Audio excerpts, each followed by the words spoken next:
St. Lucia will conduct a National Risk Assessment (NRA) in 2025 to evaluate its anti-money laundering, counter-financing of terrorism, and counter-proliferation financing frameworks.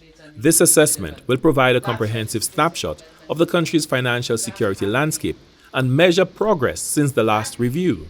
Simultaneously, the National Anti-Money Laundering Oversight Committee, NAMLOC, is preparing for the Caribbean Financial Action Task Force fifth round mutual evaluations to assess the effectiveness of these frameworks. Juliana Alfred is the chair of NAMLOC. We have been meeting with stakeholders just to get a sense of where the agencies are, because we had ensured that agencies were aware of their deficiencies. We had worked with them to develop action plans, and so we want to know what is their progress. At the conclusion of the NRA, a sector-specific profile will be developed to guide NAMLOC in advancing the fifth round mutual evaluation with a focus on effectiveness. Yes, St. Lucia passed a lot of laws over the last few years in relation to NAMLOC. But how effective is the country in terms of our implementation mechanisms? What systems have we put in place after having passed the laws to ensure that we have addressed the deficiencies that were found in the fourth round?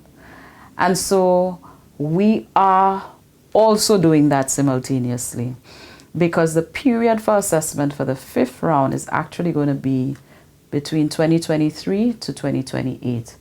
The NRA will introduce a proliferation risk financing assessment, aligning with the updated Financial Action Task Force FATF recommendation number 1. There's a greater focus now on legal persons and arrangements, and also beneficial ownership. There's a big interest now by the assessors in terms of beneficial ownership information and that being available. There's also a greater focus in this time around in terms of our NPO sector, non-profit sector, and the arrangements that are in place to monitor and regulate that sector.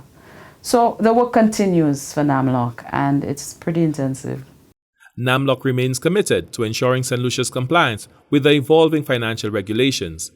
Faith-based and non-profit organizations will face increased scrutiny to identify and address gaps in the national risk assessment. For the National Competitiveness and Productivity Council, Glenn Simon reporting.